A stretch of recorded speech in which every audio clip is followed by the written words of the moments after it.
Да, проблемы, одни проблемы в этой гагаузе.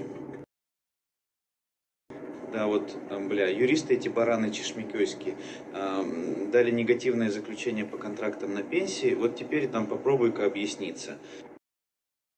Ну, это я уже понял. Как же было четко в Кишиневе. Взял, бля, бабло, спилил на протесты, организовал стадо на 2 часа и все в плюсе. А тут ни хрена. Да какой там ок.